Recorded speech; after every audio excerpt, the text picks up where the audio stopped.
Hey guys, tonight we pull back the velvet curtain on a part of history rarely discussed in polite company.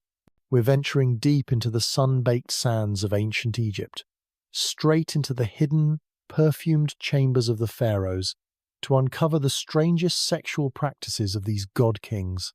Imagine the whispers, the flickering oil lamps, the heavy scents of lotus and myrrh, all setting the scene for unions both sacred and utterly bizarre. You're about to witness practices that might make even your most daring dating app adventures look like a trip to the library. Frankly, you probably won't survive this journey into the deepest, darkest secrets of the Nile's rulers without a few raised eyebrows, if not a complete jaw drop. So, before you get comfortable, take a moment to like the video and subscribe, but only if you genuinely enjoy what I do here. And while you're at it, why not drop your location and local time in the comments? It's always fun to see where you're all listening from. Now, dim the lights and let's ease into tonight's journey together. You find yourself standing at the precipice of ancient Egyptian royalty, a world where the lines between the divine and the decidedly carnal were not just blurred, but often completely erased. In this land of pyramids and papyrus, the pharaoh wasn't just a king, he was a living god, a direct descendant of Ra, Horus, and all the rest of the celestial crew. This divine status wasn't just for show, it seeped into every aspect of his existence, especially his private life. You see, the pharaoh's bedroom was not merely a place for rest or procreation, it was a sacred space, a microcosm of the cosmos, where his actions, even the most intimate, held profound implications for the entire kingdom. His fertility was directly tied to the fertility of the Nile, the prosperity of the harvests, and the very stability of Egypt itself. Talk about performance anxiety, right? Imagine the pressure of knowing your personal prowess dictated the nation's wheat supply. Scholars continue to debate whether some of the more outlandish practices were literal acts or purely symbolic rituals. But what's undeniable is the deep connection between royal sexuality and cosmic order. It's widely acknowledged that the pharaoh's divine right to rule was often reinforced through complex genealogies, and surprisingly, through practices that we might find a bit unconventional today. The royal family was believed to be separate and superior, their bloodline pure and sacred. This belief system led to some truly eyebrow-raising customs, which we'll dive into deeper in the next section. But for now, just picture the ancient Egyptian court, bustling with servants, priests, and officials, all aware that at the heart of their world lay the pharaoh, whose very essence, including his sexuality, was intertwined with the fate of their civilization. It wasn't just about heirs, it was about ensuring the sun rose, the Nile flooded, and the cosmos hummed along nicely. A fascinating tidbit, some pharaohs were even depicted with an erect penis in certain artistic contexts, not as a sign of vulgarity, but as a symbol of their life-giving regenerative power, a visual affirmation of their ability to bring prosperity to the land. It's a far cry from modern political campaigns, isn't it? No wonder they built such massive tombs. They probably needed a good long rest after all that divine pressure. Having ventured into the initial chambers of the pharaoh's private world, you now confront the rather startling reality of divine incest and royal bloodlines. This wasn't merely a scandalous rumor whispered behind closed doors. It was a deeply ingrained, sacred practice, fundamental to the ancient Egyptian concept of kingship. You see, the pharaoh was believed to be a living god, a manifestation of Horus on earth, and maintaining the absolute purity of this divine essence was paramount. The most direct, most sacred way to achieve this, in their understanding, was through marriage within the immediate royal family. We are talking about unions between siblings, sometimes half-siblings, and, in certain debated instances, even father-daughter pairings, all designed to safeguard what they considered an untainted lineage. It sounds utterly bizarre to our modern ears, like something ripped from a particularly intense family drama, but for them, it was a solemn, inescapable duty. The underlying rationale, as alien as it might seem, was remarkably consistent within their cosmology. Divine blood, they believed, simply could not be diluted. If the pharaoh embodied a god, then the woman who would bear his heir, the next god-king, had to share that same unblemished divinity. And who better to ensure this sacred purity than a sister or a daughter, individuals sharing the most direct genetic link? This practice wasn't just a political maneuver. It mirrored the mythical unions of their most revered deities, like Osiris and Isis, who were both brother and sister and yet conceived Horus, the very archetype of Egyptian kingship. So, when you envision a royal wedding in ancient Egypt, banish any thoughts of typical societal norms. Instead, picture a union meticulously orchestrated to uphold cosmic balance, secure the succession, and maintain an unbroken chain of divine power. It was less about personal romantic connection, although affection certainly blossomed in many royal marriages, and profoundly more about the perpetuation of divine authority.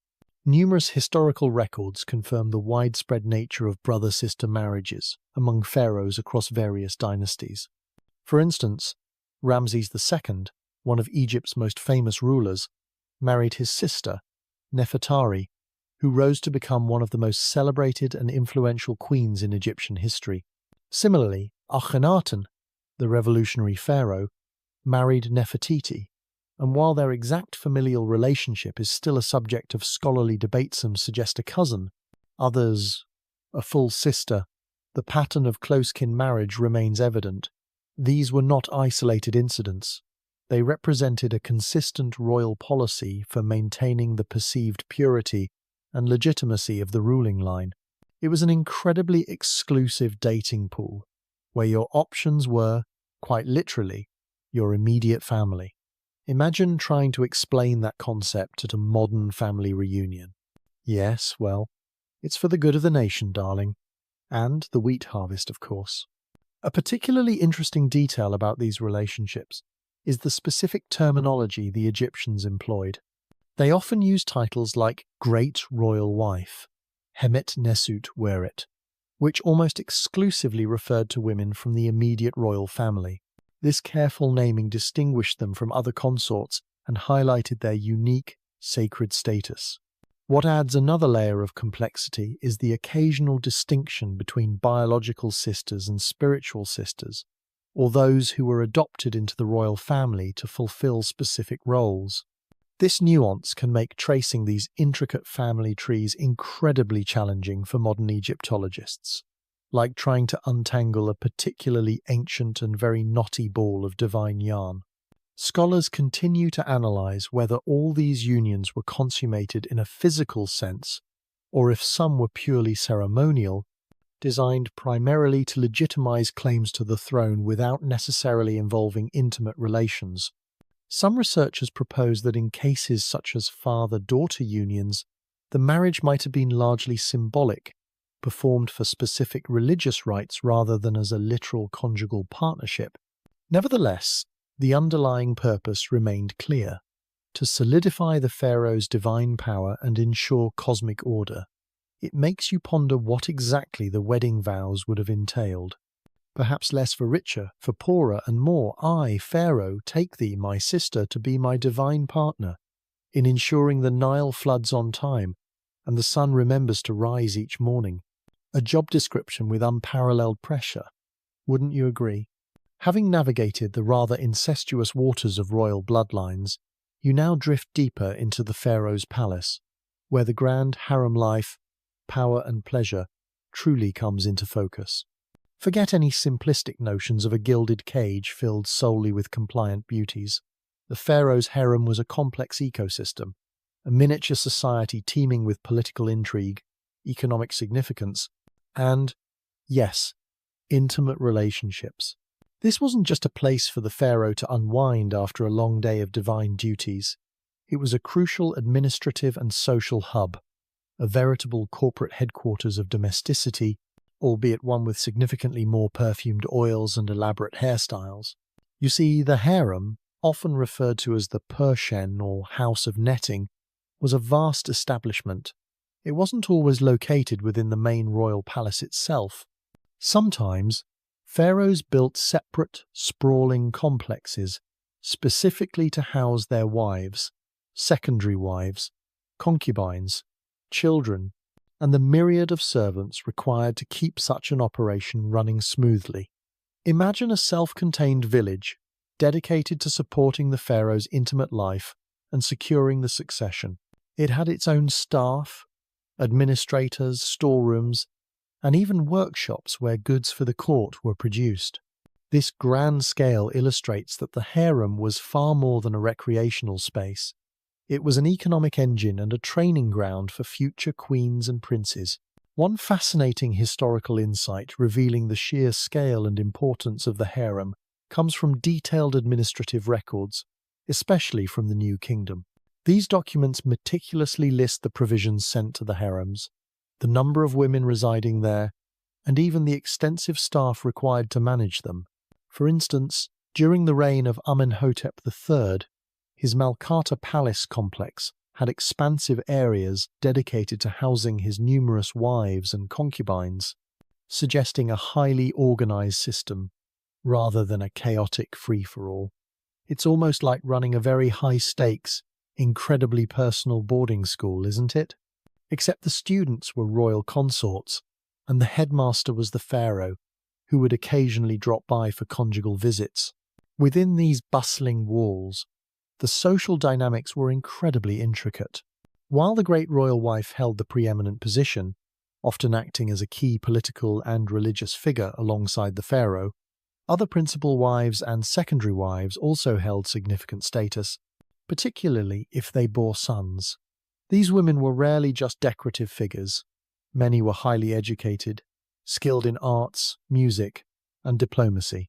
They could influence court decisions, engage in significant economic ventures, and, on occasion, even plot for power.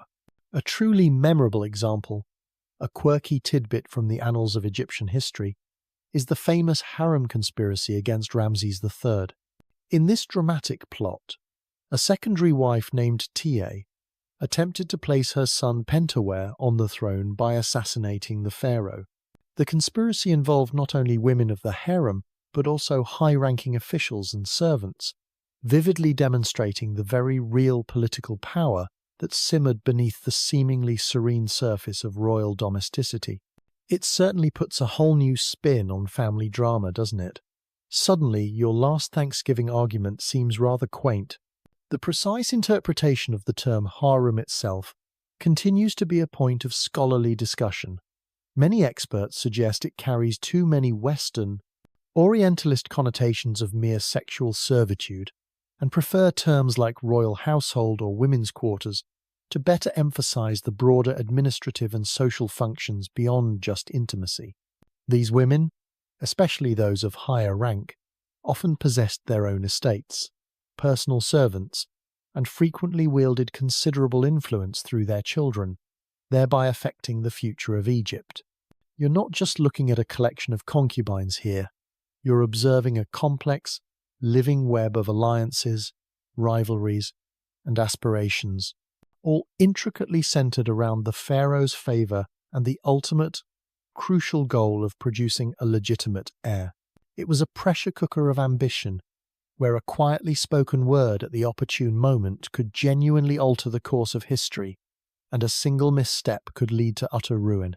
Imagine the intense social climbing, the subtle jostling for position, the endless, unspoken competition to catch the eye of the man who held divine sway over their lives. It makes modern corporate ladder climbing look like a gentle stroll in the park. Leaving the complex social hierarchy of the harem behind, you now turn your gaze to the vast, often unseen network of concubines and servants who inhabited the pharaoh's world. While the great royal wife and other principal consorts held significant power and status, the sheer number of women who populated the royal household meant that many others played crucial roles, often without the same level of recognition or privilege. These were the women who kept the domestic machinery of the palace running, provided companionship, and sometimes, perhaps unexpectedly, found themselves at the heart of royal intrigues. You see, the term concubine in ancient Egypt didn't always carry the same negative connotations it might in some other historical contexts. While certainly not holding the legal or social standing of a primary wife, these women could still be highly valued. Many were daughters of high-ranking Egyptian officials, or even foreign princesses sent as diplomatic gifts, forming crucial alliances between Egypt and other nations. Their status varied greatly, from those who might share the pharaoh's bed for a night to others who became long-term companions, bore royal children, and even gained significant influence within the court. This was no monolithic group. It was a spectrum of relationships, often fluid and dependent on the pharaoh's favour and the political climate. It's a well-established historical fact that women of the harem often held titles related to administration or religious service, showcasing roles beyond mere domesticity. For instance, some concubines are documented as having served as priestesses in various cults, particularly those associated with fertility goddesses like Hathor. This indicates that their lives weren't solely defined by their relationship with the pharaoh. They had active roles within the larger societal and religious framework of the palace. Imagine being tasked with managing the royal linen one day, then performing a sacred rite for fertility the next, all while hoping to catch the pharaoh's eye. It was a multifaceted job description, to say the least. Beyond concubines, the palace was teeming with female servants, from chambermaids and wet nurses to musicians, dancers and hairdressers. These women, while lower in social standing, were indispensable to the daily functioning of the royal household. They dressed the queens, prepared the food, entertained at banquets, and cared for the royal children. Their lives were intimately connected to the pharaoh's family, giving them unique insights into the private lives of the most powerful people in Egypt. A fascinating tidbit for those who love uncovering everyday life is the discovery of ostraca, pottery shards used for writing, from workers' villages near royal tombs. These fragments sometimes depict scenes of daily life, including women performing various domestic and service roles within larger households, offering tantalizing glimpses into the lives of the invisible women who supported the royal elite. Scholars continue to discuss whether the term concubine truly captures the nuanced relationships that existed, or if it's an oversimplification influenced by later cultures. Some suggest that many relationships were more akin to secondary marriages, especially when children were involved and acknowledged. The key distinction often lay in the mother's social status and whether her children were considered eligible for the throne. Regardless of terminology, these women often faced significant challenges.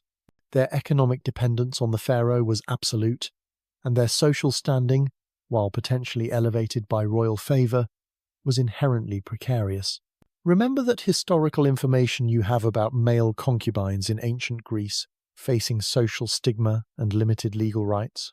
While female concubines in ancient Egypt seem to have more varied statuses, they certainly lacked the protections afforded to primary wives. Their future was often tied to the fortunes of their children or the whims of the reigning monarch. It was a life that offered potential luxury but little true security, a constant dance on the edge of the royal spotlight. Think of it as a historical reality show, where the stakes were literally life and death, and your confessional moments were potentially carved into tomb walls.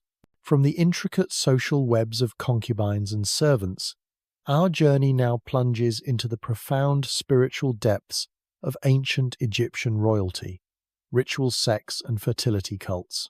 For the pharaohs, intimacy was often far more than personal pleasure, or even the practical necessity of producing heirs. It was a sacred act, deeply interwoven with the very fabric of their religion and the cosmic order of their world.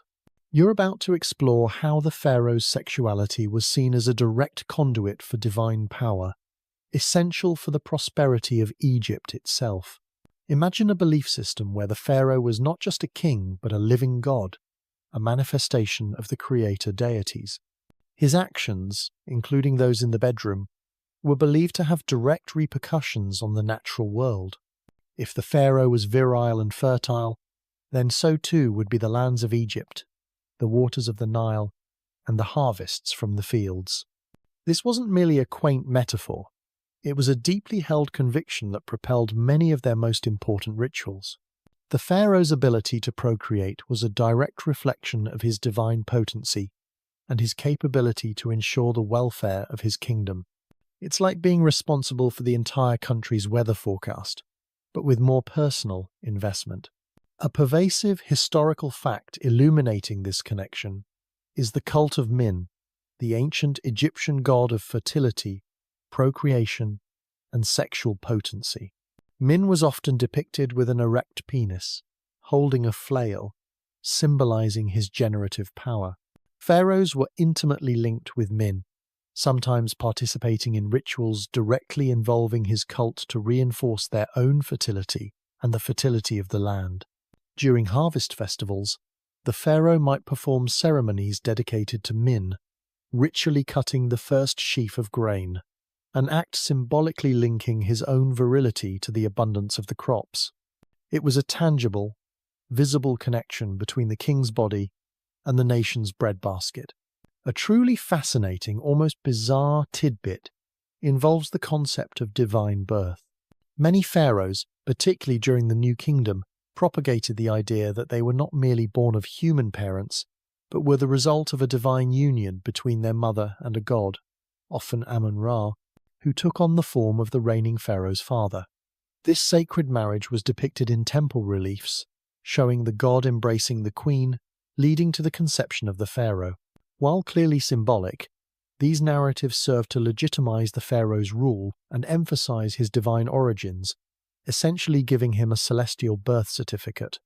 It's the ultimate "my dad can beat up your dad" argument, except your dad is a cosmic deity. Scholars continue to analyze the extent to which these ritual sex practices were literal or purely symbolic. While the idea of a pharaoh ritually engaging in sexual acts for fertility is sometimes suggested, the evidence is often metaphorical or depicted in highly stylized art rather than explicit texts. However, the overarching theme remains. The pharaoh's personal fertility was intrinsically linked to the national well-being through a complex system of religious beliefs and ceremonial actions. This fusion of the intimate and the divine meant that every aspect of the pharaoh's sexuality held profound significance, ensuring not just a lineage of kings, but the very continuation of the Egyptian world. From the profound spiritual connections of ritual sex, we now venture into a more symbolic, yet equally fascinating, aspect of royal intimacy: animal symbolism in the royal bedroom.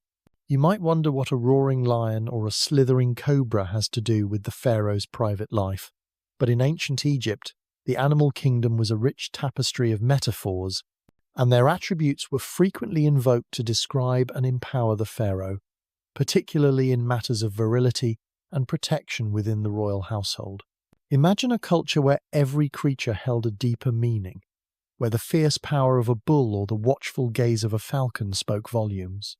These animalistic qualities weren't just observed, they were absorbed into the pharaoh's identity, especially when it came to his generative capabilities and the safeguarding of his family.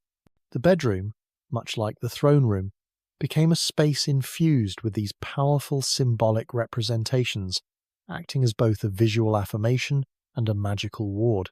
It is a widely accepted historical understanding that various animals were seen as embodiments of specific deities or abstract concepts. For instance, the bull was a pervasive symbol of strength and virility, directly linked to male potency and the pharaoh's ability to ensure abundance. The pharaoh himself was often referred to by titles like Strong Bull, emphasizing his immense power and procreative vigor. You might see depictions of bulls or their horns in contexts associated with fertility or royal power. It's a bit like calling someone a tiger in the boardroom, but for, well, slightly more intimate settings.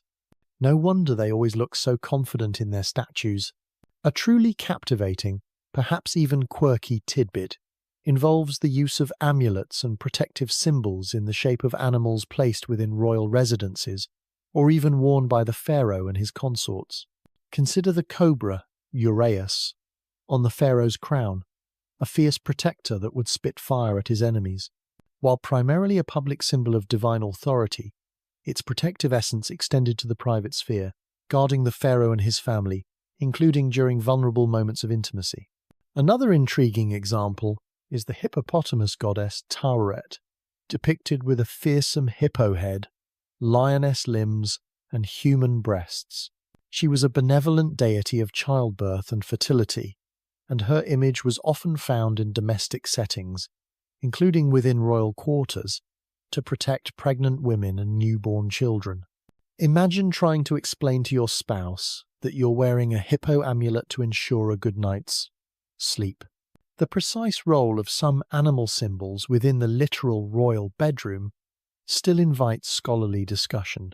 Were these just general protective and virility symbols, or did they have more direct, specific applications related to intimate acts? While explicit texts detailing animal-inspired sexual rituals are rare, the overarching symbolism points to a deep cultural belief in harnessing the power of the animal kingdom to enhance fertility, ensure protection, and legitimize the pharaoh's divine role in procreation. The ancient Egyptians had a knack for weaving the sacred into every thread of their lives, and the most personal spaces were no exception. So, next time you see a statue of a pharaoh, remember that beneath the stoic gaze, there was a man whose very intimate life was believed to embody the strength of a bull and the protective might of a cobra. Stepping away from the animalistic symbolism, you now enter a realm where hope and anxiety converged, amulets and charms for love. In ancient Egypt, where life was fragile and the continuation of the lineage paramount, magic wasn't just for priests or grand rituals. It permeated daily life, particularly when it came to matters of the heart, desire, and fertility. For the pharaoh and his consorts, ensuring conception and fostering affection was often bolstered by an array of magical objects and spoken incantations. Imagine the pressure on a royal couple to produce an heir. Beyond the physical act, there was an intense spiritual and psychological component. If conception seemed delayed, or if a pharaoh wished to secure the affection of a particular consort, they wouldn't just rely on nature. They would turn to a fascinating collection of small, potent objects and whispered spells, believing these could influence the unseen forces governing love and fertility. This was less about grand, dramatic curses and more about intimate, personal interventions in the unpredictable currents of human desire. It's a well-documented historical observation that amulets were ubiquitous in ancient Egypt, worn by people of all social strata for protection, luck, and specific magical purposes. Among these, many were explicitly designed for matters of love, sexuality, and especially fertility. Common examples include scarab beetles, symbolizing regeneration and rebirth, which were often worn by women hoping to conceive. There were also amulets in the shape of the tight knot associated with the goddess Isis, believed to offer protection and life-giving power, or small figures of Bes, the dwarf deity associated with childbirth, fertility, and pleasure. These weren't just pretty trinkets, they were believed to be active magical conduits, little portable power-ups for your love life. A particularly intriguing, almost whimsical tidbit concerns the love spells inscribed on papyri or ostraca. These weren't just for the royals, but for anyone seeking romantic advantage.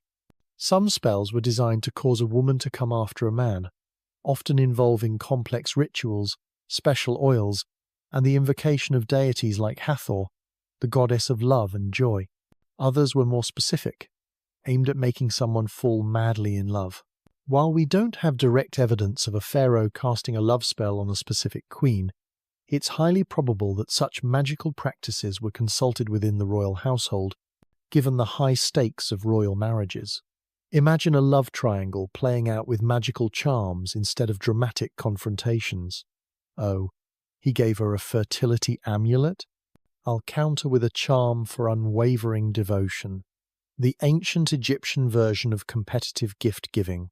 The effectiveness of these charms, of course, is a matter that continues to spark discussion among scholars.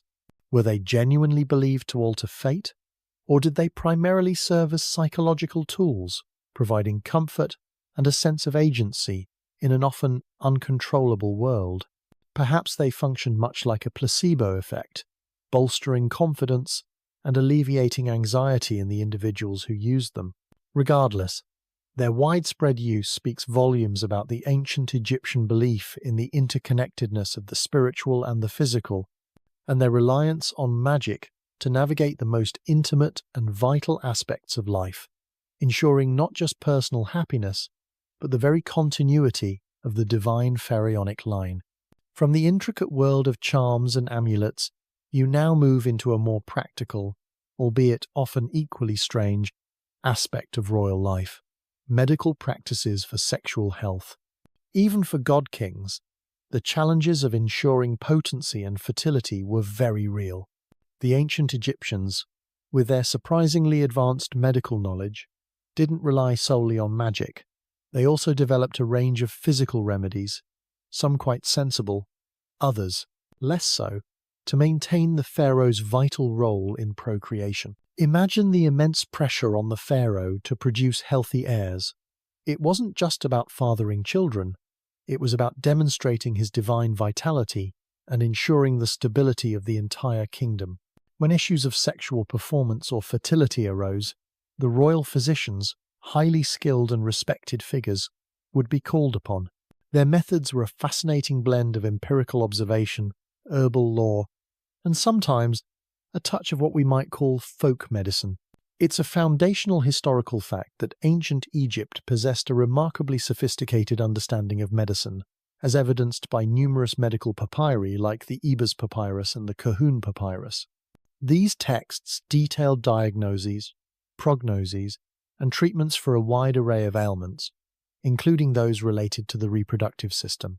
For example, some sections provide remedies for male impotence, often involving mixtures of honey, various plants, and even animal parts. One documented prescription for improving male potency involved consuming specific types of bread mixed with herbs. While we might question the ingredients today, the intent was clearly to address physiological concerns through what they considered scientific means. A particularly quirky tidbit found in these ancient texts includes prescriptions for increasing a woman's fertility that involved rather unappealing concoctions. One such remedy suggested a paste made from dates, beer, and, believe it or not, goose fat, to be inserted vaginally. The idea was likely to create a more hospitable environment for conception, though the comfort level of the royal consort during such treatments is left to your imagination. Another example involves fumigating a woman with incense and specific herbs to stimulate fertility. It certainly sounds like a unique spa day, doesn't it? Perhaps not the relaxing kind. The effectiveness of these ancient remedies, much like the magical charms, is something that continues to be a subject of academic inquiry. Were these treatments genuinely effective, perhaps due to undiscovered pharmacological properties of the herbs, or did they primarily offer psychological reassurance? Many scholars believe it was a combination of both. The physicians were keen observers and experimenters, but their understanding of biology was intertwined with their spiritual beliefs. They likely approached sexual health with the same holistic view they applied to other illnesses, considering both the body and the unseen forces that could affect it. So, while you might not rush to try a goose fat fertility paste, it reminds us of the desperate and creative measures taken to ensure the pharaoh's ability to fulfill his sacred duty of bringing forth new life into the world. Moving beyond the practical, if sometimes peculiar medical remedies, you now delve into the very essence of the pharaoh's being: pharaohs and their gods, sacred unions. For the ancient Egyptians, the pharaoh wasn't just a ruler, he was the living embodiment of Horus, and through ritual and belief, he could even merge with other powerful deities, particularly those associated with creation and fertility. This wasn't mere symbolic flattery. It was a profound theological concept that underpinned his authority and his unique role in maintaining cosmic order. Imagine a king whose very existence was intertwined with the divine. The pharaoh was the intermediary between humanity and the gods, responsible for performing rituals that ensured the sun rose, the Nile flooded, and the world remained in balance. This responsibility extended to his personal life, where his procreative acts were seen as mimicking the creative acts of the gods themselves. His intimate unions were not simply human interactions but reflections of divine processes, making his bedroom a microcosm of the celestial realm. A fundamental historical tenet of Egyptian kingship was the concept of the divine birth of the pharaoh. As mentioned earlier, this belief held that the pharaoh was conceived not just by his earthly father, but by a god, most commonly Amun-Ra, who assumed the form of the reigning pharaoh's father for the sacred union with the queen mother. This sacred marriage was depicted in exquisite detail on temple walls, such as at the Luxor temple, where reliefs show Amun-Ra embracing Queen Mutemwiya, the mother of Amenhotep III, signifying the divine conception of the future king. These scenes were not just propaganda. They were theological statements affirming the pharaoh's unique, God-given right to rule. It's the ultimate "I got it from my dad" story, only Dad is the supreme creator deity of the universe. A particularly intriguing, almost mystical, tidbit relates to the pharaoh's identification with the god Osiris after death, and sometimes even in life. Osiris was the god of the afterlife, resurrection, and fertility. Through ritual, especially in funerary contexts, the pharaoh was believed to become one with Osiris, experiencing a regeneration that mirrored the god's own rebirth. This identification meant that the pharaoh's own journey through death and rebirth was linked to the endless cycle of life and fertility, solidifying his role as a perpetual source of creation, even beyond the earthly realm. It's like getting a spiritual promotion after you pass on, with added fertility benefits. The precise nature of these sacred unions continues to be a rich area of academic debate. Were there actual ritualistic acts that mirrored sexual intercourse between the pharaoh and a priestess representing a goddess, or was it purely symbolic and metaphorical? While direct evidence of literal sacred sexual acts in temples is scarce and often open to interpretation, the pervasive ideology of the pharaoh as a divine consort, or the embodiment of generative deities, strongly suggests that his intimate life was viewed through this sacred lens. The emphasis was on the pharaoh's role as the earthly manifestation of divine creative power, ensuring the unending flow of life from the heavens to the fertile black lands of Egypt. It tells you that, for the pharaoh, even the most private moments were part of a grand cosmic performance. From the celestial unions with gods, we now shift our focus to a remarkable earthly ritual that aimed to rejuvenate the pharaoh's very essence, the Sed festival, a rejuvenation.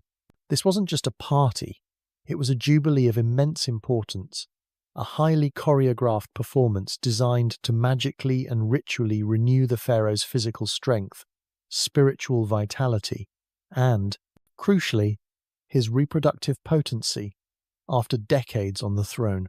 Imagine ruling for 30 years in a land where your personal health and vigor were directly linked to the prosperity of the entire nation. By the time a pharaoh reached this significant milestone, perhaps he wasn't quite as spry as he once was. The Sed festival, typically held after a pharaoh had reigned for 30 years and then every 3 years thereafter, was the ancient Egyptian solution to this aging dilemma. It was a spectacular public display, a grand pageant meant to demonstrate to both gods and mortals that the pharaoh was still fit to rule, still imbued with divine energy, and still capable of ensuring Egypt's continued fertility and stability. Think of it as the ultimate royal performance review, with literally cosmic stakes. A pervasive historical observation about the Sed festival is its emphasis on rituals symbolizing regeneration and rebirth. The pharaoh would engage in various ceremonial acts, often involving running courses around boundary markers to prove his physical prowess and ability to control the land. He would also undergo multiple symbolic coronations, reaffirming his kingship over both Upper and Lower Egypt. These actions weren't just for show. They were believed to magically restore his vitality, making him young and vigorous once more. It's almost like a full-body spiritual reboot, ensuring the king was still operating at peak divine performance. A particularly intriguing, almost comical tidbit involves the pharaoh's ritual attire during the festival. At various points, he would wear different costumes, some of which were quite archaic, harkening back to the earliest dynasties. This sartorial journey through time symbolized his connection to all past rulers and the enduring nature of kingship. In some depictions, the pharaoh is shown wearing a unique, close-fitting cloak, sometimes interpreted as a symbol of his renewed physical and sexual vigor. Imagine trying to look dignified while doing a ritual jog in an ancient, tight outfit. Perhaps it was the ultimate test of confidence. While the exact nature of any directly sexual rituals within the said festival remains a subject of scholarly discussion, the underlying theme of renewed potency is undeniable. Many scholars propose that the entire festival, by demonstrating the pharaoh's renewed physical and spiritual strength, implicitly affirmed his renewed reproductive capabilities. It was a holistic rejuvenation, encompassing his political, religious, and indeed his physical and sexual being. The festival served as a powerful public statement that the pharaoh, despite the passage of time, remained the vital, fertile heart of Egypt, ready to continue guiding his people and ensuring the unending flow of life from the divine realm to the land of the Nile. It was a spectacle of endurance, tradition, and perhaps a subtle magical hint that the royal stork was still very much in business. Stepping away from the grand spectacle of the said festival, your exploration now takes a more intimate turn, delving into the surprisingly expressive world of love poetry and erotic literature. You might imagine a rigid, austere society, focused solely on gods and death, but ancient Egypt possessed a vibrant culture that celebrated human emotion, including passion, longing, and desire, often with remarkable frankness. Imagine sitting by the Nile, the scent of lotus blossoms heavy in the air, and listening to verses that speak of aching hearts and stolen kisses. While not explicit in the modern sense, these ancient poems and songs reveal a society that understood and articulated the complexities of romantic and sexual attraction. They offer a rare glimpse into the personal lives of Egyptians, showing that beneath the layers of ritual and divine duty, there were individuals experiencing the universal pangs of love and lust. It's a foundational historical truth that ancient Egyptian literature included a genre specifically dedicated to love songs and poems, often found on papyrus scrolls or ostraca from sites like Deir el-Medina, the village of the tomb builders. These texts, dating primarily from the New Kingdom, tell tales of young lovers, their anxieties, their desires, and their dreams. The language is often vivid and sensual, using natural imagery to evoke feelings of attraction. For example, a lover might describe his beloved as a gazelle or a twig of myrrh, praising her beauty and inviting her to join him. This shows a culture that wasn't afraid to express romantic and even suggestive sentiments openly through verse. A truly charming, almost cheeky tidbit is how these poems often featured dialogues between lovers, sometimes with an almost playful back and forth. One popular theme involved a young man or woman sneaking out to meet their beloved, despite warnings from their parents. "My heart fluttered when I saw you," one poem might declare, while another describes the thrill of a secret rendezvous in a garden, with hints of physical intimacy. There are also references to drinking, feasting, and enjoying life's pleasures, often as part of the courtship. It's like reading the lyrics to ancient pop songs complete with youthful rebellion and yearning. Makes you wonder if they had their own version of Netflix and chill back then. The precise interpretation of how erotic these texts truly are continues to be a point of academic fascination. While some scholars emphasize their innocent, romantic nature, others point to underlying sexual implications, and double entendres that would have been clear to a contemporary audience. For example, references to entering the garden or crossing the river could subtly hint at sexual encounters without explicitly stating them. What's clear, however, is that these poems provided a sanctioned outlet for expressing deep personal desires, a reminder that even in a society obsessed with divine order, human passion found its voice, beautifully and often with a mischievous twinkle in its eye. From the lyrical expressions of earthly love, you now transition to a more profound and enduring aspect of Egyptian belief: sexualized funerary rites and the afterlife. You might find it surprising that a culture so focused on death and the preservation of the body also imbued its funerary practices with strong sexual and regenerative symbolism. For the ancient Egyptians, the afterlife wasn't just a spiritual journey, it was a continuation of life, albeit in a perfected form, and procreation was essential even beyond the tomb. Imagine a world where death was not an end, but a transition, a rebirth into eternity. To achieve this eternal existence, the deceased needed to be regenerated, much like Osiris, the god of the underworld, who was dismembered and then magically reassembled to live again. This concept of regeneration often carried distinct sexual undertones, emphasizing the power of creation even in the face of mortality. The tomb, far from being a desolate resting place, was envisioned as a womb, a place of rebirth from which the deceased would emerge into the eternal day. It's a foundational historical concept that Osiris, the god of the dead, was also a powerful fertility deity. His myth involved his magical resurrection by his sister wife Isis, who conceived their son Horus after his death, symbolizing regeneration from destruction. This divine narrative directly influenced funerary practices. The deceased pharaoh, in particular, was identified with Osiris. This identification meant that the pharaoh, even in death, was believed to retain his procreative power, ensuring his continued existence and the cycle of life. You can find depictions of Osiris often portrayed with an erect phallus in funerary contexts, symbolizing his regenerative capacity and triumph over death. It's a rather explicit symbol of eternal life, isn't it? A permanent reminder that even in the afterlife, things can still be perky. A truly fascinating, albeit slightly macabre, tidbit involves the placement of specific amulets or even certain organs in mummification.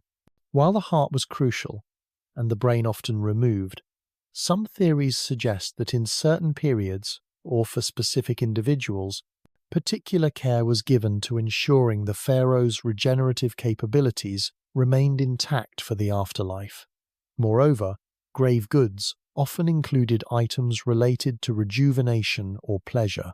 Another quirky detail is the presence of miniature servant figures, known as shaptis, placed in tombs, sometimes depicted preparing food or even playing musical instruments, hinting at a desire for all earthly pleasures, including companionship, to continue into eternity.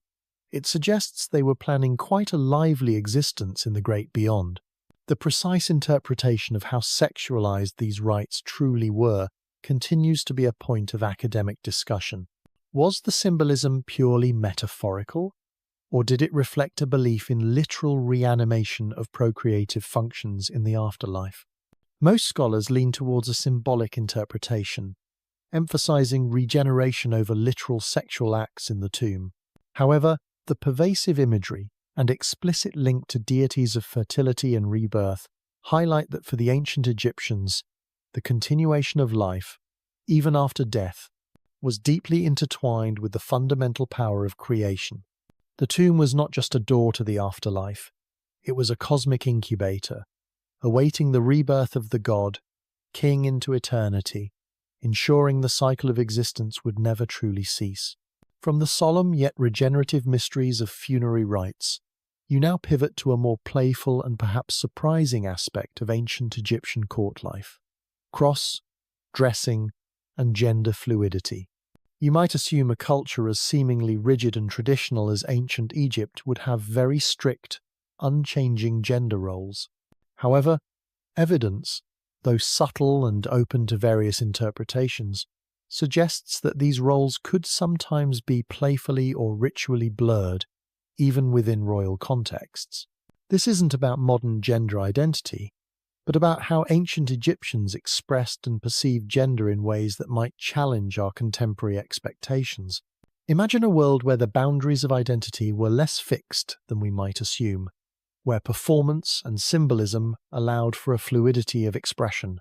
While male and female roles were generally distinct in public life, particularly concerning kingship and domesticity, there were moments and contexts where these lines seemed to soften, offering glimpses into a more nuanced understanding of gender.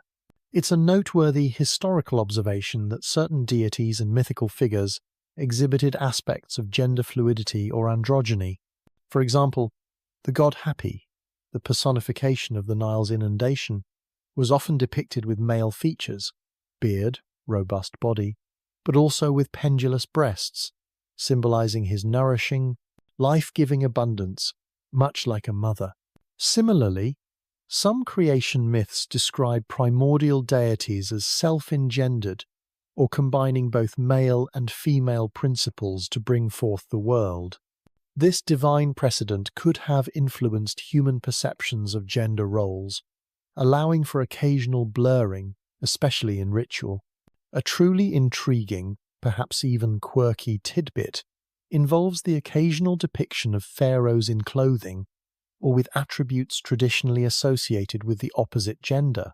While female pharaohs like Hatshepsut famously adopted male regalia, including a false beard, to assert their authority, there are also rarer instances of male figures, potentially including pharaohs being depicted in more feminized forms, or even wearing traditionally female garments in specific ritual contexts. One could interpret this as a symbolic act to embody both male and female creative principles, thus enhancing their divine power and universal authority.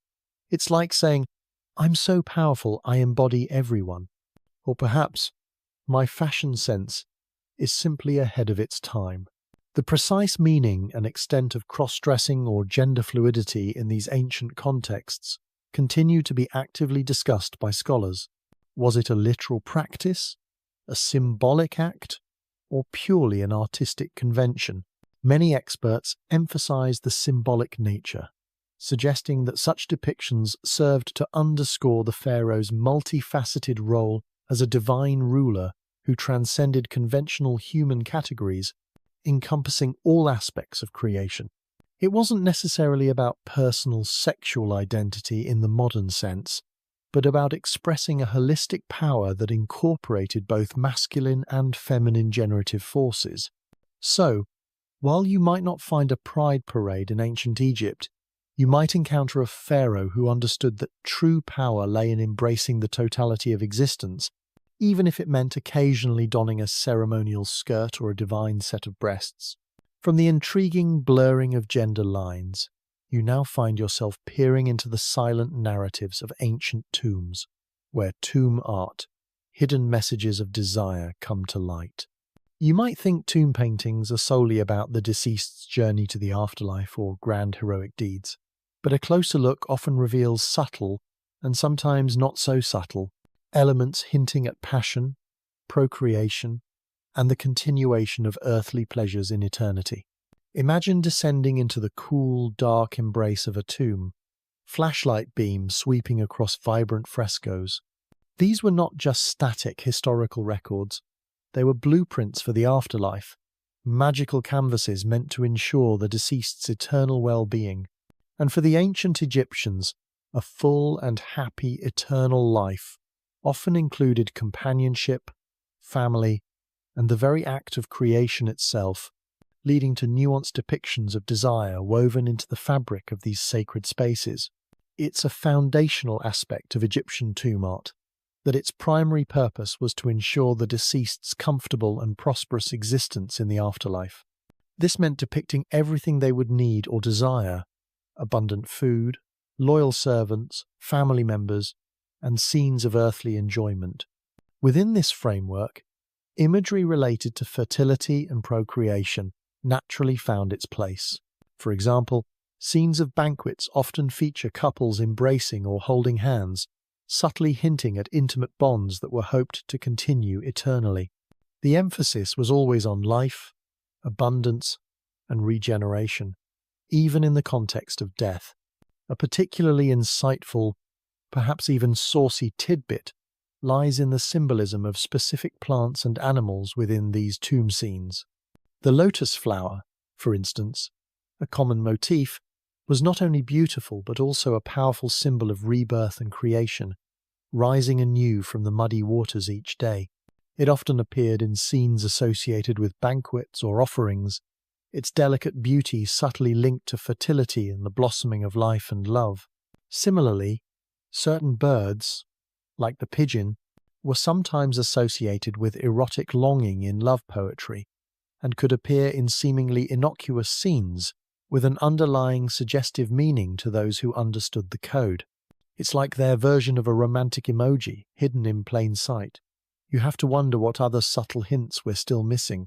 The degree to which these hidden messages of desire were truly explicit continues to be a point of careful consideration among Egyptologists. While some scholars emphasize the purely symbolic and regenerative aspects, others argue for a more direct interpretation of erotic undertones, especially given the frankness of some love poetry from the New Kingdom. The art often used allusion and metaphor rather than outright depiction, but the intent was clear: to ensure the deceased enjoyed a vibrant, sensual, and fertile existence forever.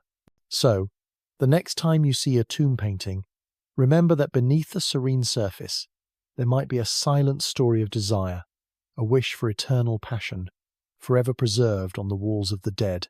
Transitioning from the symbolic whispers of tomb art, you now ascend to the very pinnacle of power, examining the queen's power and sexual agency. While often viewed through the lens of their pharaonic husbands, ancient Egyptian queens, particularly the great royal wives, were far from mere passive figures in the royal bedroom or the political arena. They wielded significant influence, asserted their authority, and often played crucial roles in ensuring the succession and stability of the realm, sometimes even using their intimate relationships as a tool of statecraft. Imagine a queen who wasn't just a consort but a vital partner in divine rule. These women were not simply mothers of heirs. Many were priestesses, administrators, and even regents, stepping into the void when a pharaoh was too young or incapacitated. Their power wasn't always explicit in terms of military command, but it was deeply woven into the religious and social fabric of Egypt.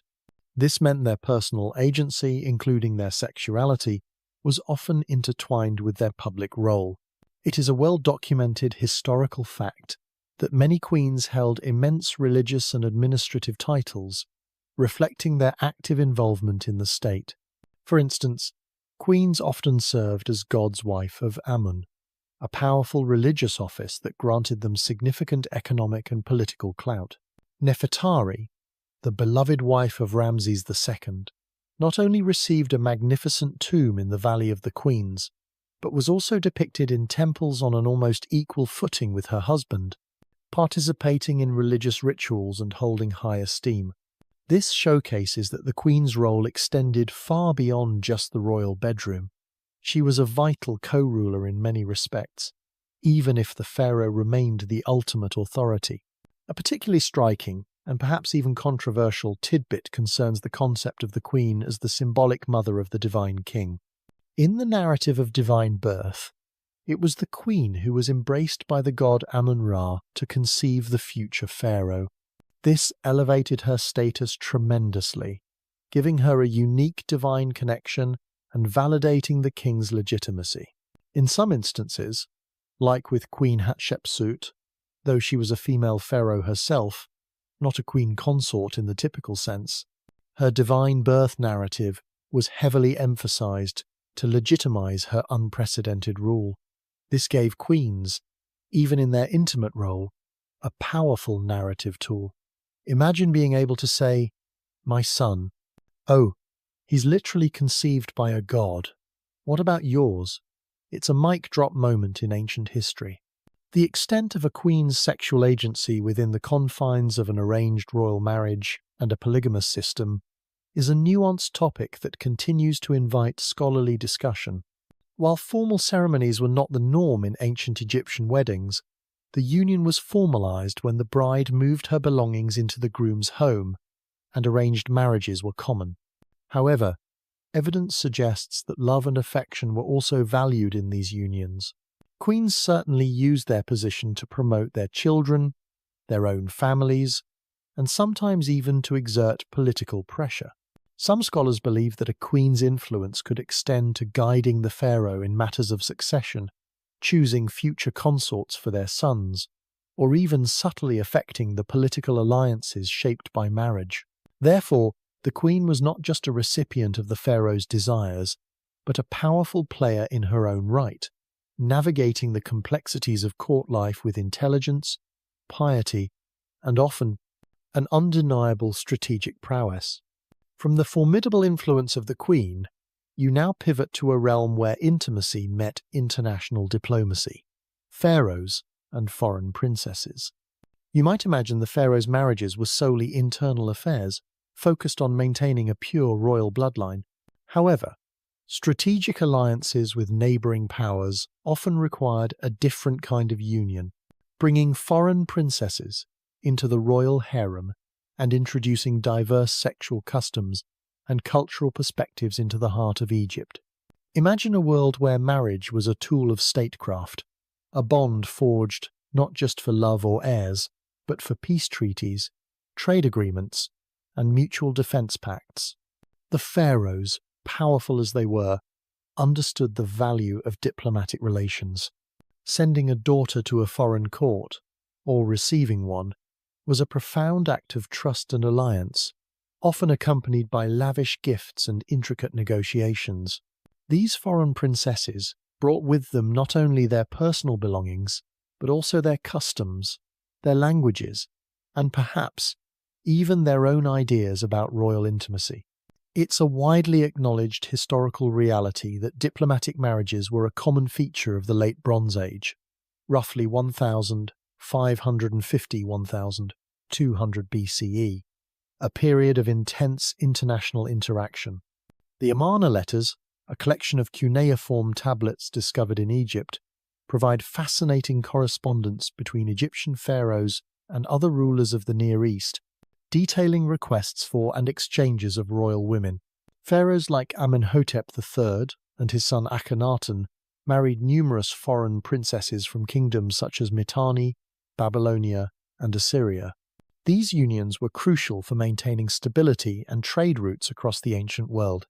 You can almost hear the royal scribes drafting the marriage contracts, meticulously listing dowries and diplomatic courtesies, while the princesses themselves might have been quite nervous about their new, distant homes.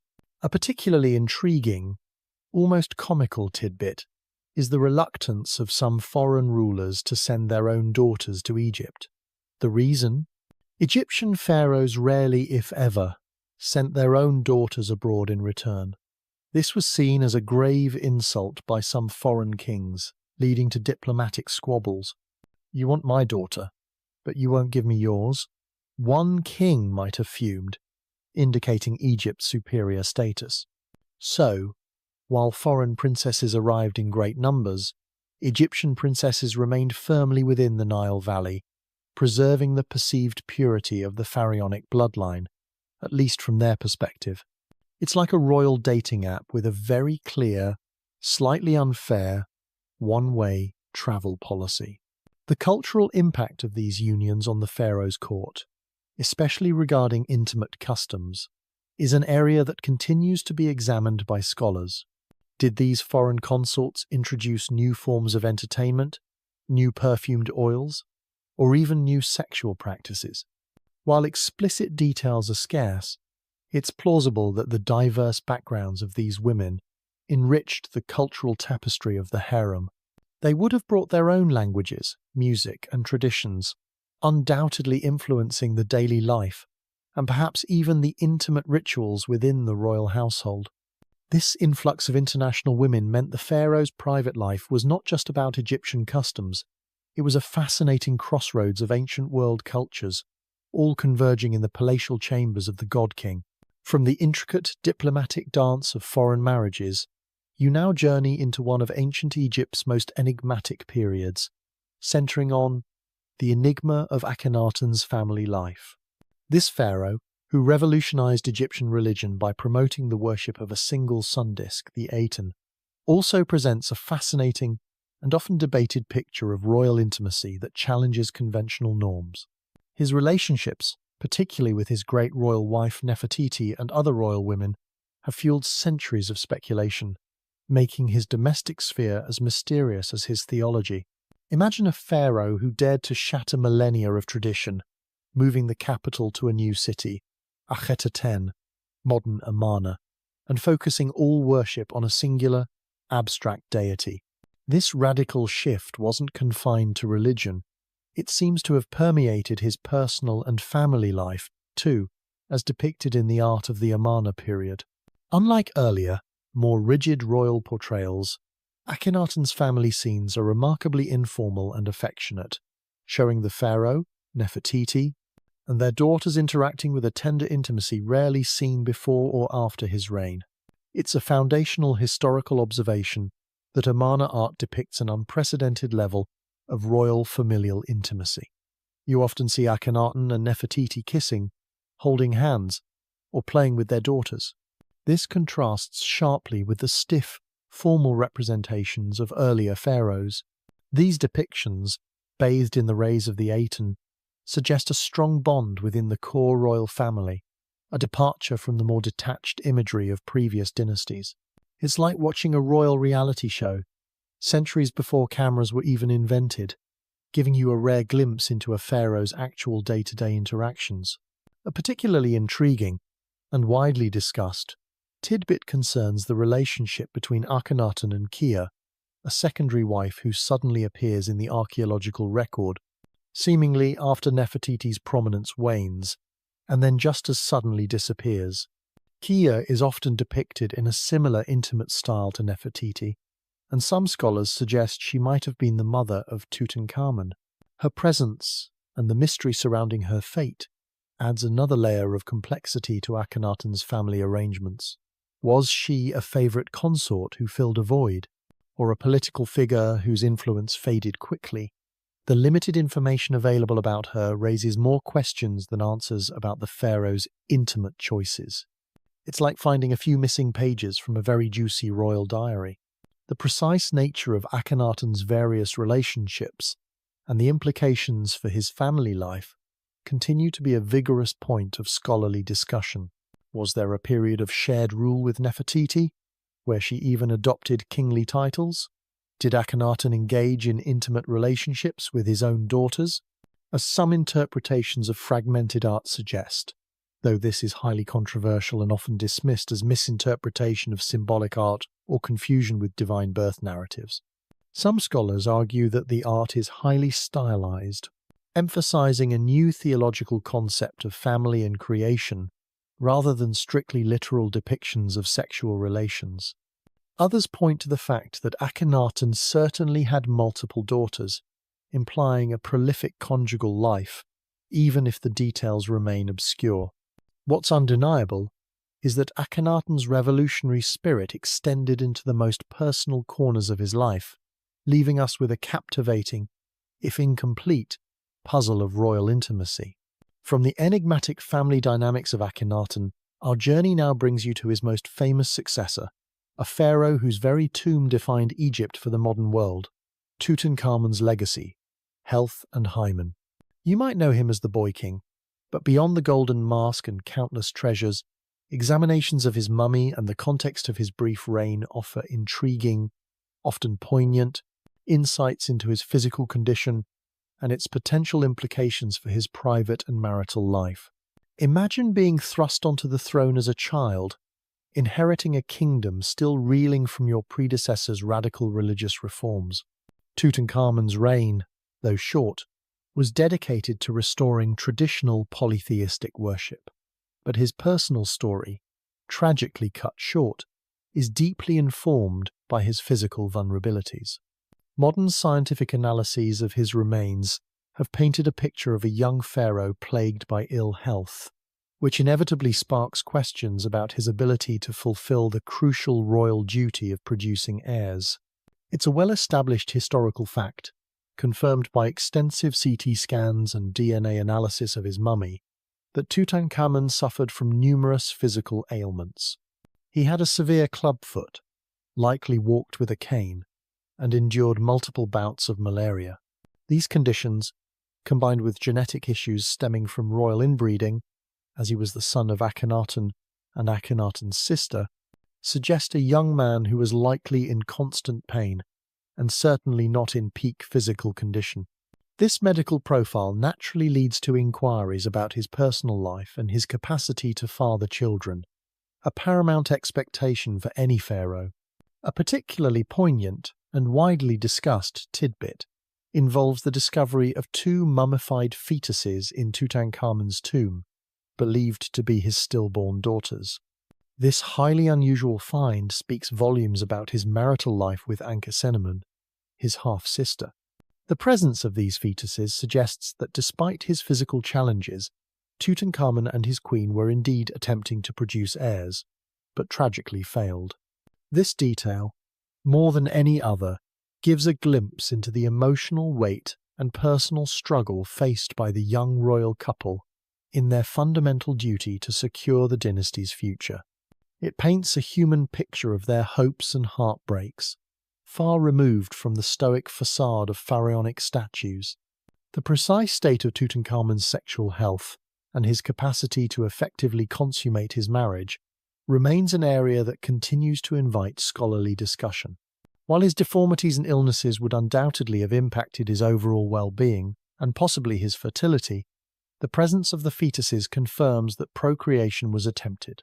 Some scholars hypothesize that the repeated miscarriages or stillbirths could be linked to the severe genetic issues stemming from generations of close-kin marriages within the royal family. Regardless of the exact medical specifics, Tutankhamun's tragic personal story underscores the immense pressure on pharaohs to reproduce, highlighting the intersection of royal health, intimate duty, and the very survival of the kingdom. His legacy, therefore, isn't just about gold and glory, but also about the very human struggles of a young ruler, burdened by the weight of divine expectation and a fragile body. From the poignant, fragile legacy of Tutankhamun, we now catapult through time to the reign of arguably Egypt's most prolific and self-aggrandizing pharaoh, Ramses the Great, a prolific lover. You might know him from his colossal statues and monumental temples, but beyond his architectural ambitions, Ramses II was also legendary for his extraordinary number of wives, concubines, and, most famously, his astonishing multitude of children. He truly lived up to the divine expectation of a pharaoh as a fountain of life. Imagine a ruler who not only commanded vast armies and built sprawling cities, but also managed to preside over a family that could fill its own small town. Ramses II reigned for an incredible 66 years, from 1279 to 1213 BCE, providing him ample time to solidify his lineage and populate his court. His sheer longevity, combined with the Egyptian emphasis on large families as a sign of blessing and power, allowed him to become an unparalleled patriarch in royal history. He was, in essence, the ultimate dynastic overachiever. It's an undisputed historical fact that Ramses II boasted an exceptionally large family, with evidence suggesting he fathered over 100 children, possibly even more.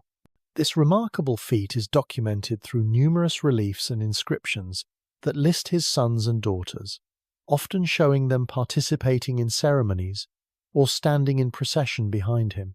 His most prominent queen was Nefertari, but he had several other great royal wives, including Nofret, and a vast harem of secondary wives and concubines. The sheer scale of his progeny solidified his image as a truly virile and divinely blessed pharaoh, capable of ensuring the continuity of the royal line for generations. He wasn't just building temples for himself, he was building a literal dynasty. A truly captivating, almost amusing, tidbit about Ramses II is the naming conventions for his children. He had so many that he essentially started recycling names.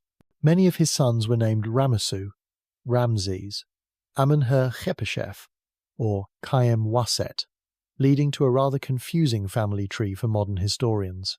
Imagine trying to keep track of everyone at a family dinner when half your cousins share the same name. Hey, Ramses! No, not that Ramses, the other one. It must have been an absolute nightmare for the palace scribes trying to keep accurate records. One can only assume his private life was just as energetically organized as his public works. The social and political implications of such a vast royal family continue to be a subject of academic exploration. How did such a multitude of children, especially sons, impact succession planning? While the eldest son of the great royal wife usually held precedence, having so many legitimate claimants could also create competition and intrigue, as seen in later periods of Egyptian history. Despite the potential for internal squabbles, Ramses II's extraordinary procreative success served as a powerful symbol of his divine favour and the robust health of the Egyptian state under his reign. His legacy wasn't just etched in stone, it was quite literally embodied in a sprawling lineage that spoke volumes about the vigour of Ramses the Great and the boundless blessings of the gods upon Egypt. He was, quite simply, the ancient world's most successful family man. From the epic virility of Ramses the Great, we leap forward in time to the very twilight of ancient Egyptian independence, encountering its most famous and perhaps most infamous final ruler, Cleopatra's allure and political power. You might know her as the seductive queen who captivated Roman emperors, but her intimate relationships were far more than mere romance. They were calculated acts of diplomacy and strategic maneuvering, a testament to her sharp political mind in a desperate bid to preserve her kingdom. Imagine a queen, descended from a long line of Greek pharaohs, facing the immense might of the burgeoning Roman Republic. Cleopatra VII, Philopator, was not primarily a beauty icon as often portrayed, but a brilliant, multilingual, and charismatic politician who understood that personal connections could be the most potent weapons in her arsenal. Her relationships with Julius Caesar and later Mark Antony were not accidental trysts. They were meticulously planned gambits to secure military and economic support against rival factions and the encroaching Roman power. Her intimate life was, in essence, an extension of her foreign policy. It's a foundational historical fact that Cleopatra forged crucial political alliances through her relationships with powerful Roman leaders. Her liaison with Julius Caesar resulted in the birth of their son, Caesarion, whom she hoped would one day rule Rome and Egypt, creating a powerful Greco-Roman dynasty. After Caesar's assassination, she swiftly allied herself with Mark Antony, another formidable Roman general, bearing him 3 children. These unions were not just about passion, they were about cementing political ties and securing vital military backing to defend Egypt's sovereignty against Octavian, later Emperor Augustus. She was playing a very high-stakes Game of Thrones, where her bedroom was a negotiation table. A truly captivating, and sometimes exaggerated, tidbit about Cleopatra concerns her famed charisma rather than just her physical beauty. Ancient writers describe her captivating voice, her brilliant intellect, and her ability to converse in multiple languages, charming anyone she met. Plutarch, a Greek biographer, noted that her actual beauty, it is said, was not in itself so remarkable that none could be compared with her, or that those who saw her were bound to admire her, but the contact of her presence, if you lived with her, was irresistible. This suggests her allure was less about conventional prettiness and more about a potent combination of wit, intelligence, and strategic charm that enabled her to bend powerful men to her will. She was the ultimate it girl of the ancient world, able to win over anyone with a well-placed word and a strategic smile. The true extent of Cleopatra's sexual agency and how much of her intimate life was genuinely about personal desire versus political necessity continues to be a rich area of scholarly discussion. While she undoubtedly experienced emotions and personal connections, her every action as a monarch was scrutinized and held immense political weight.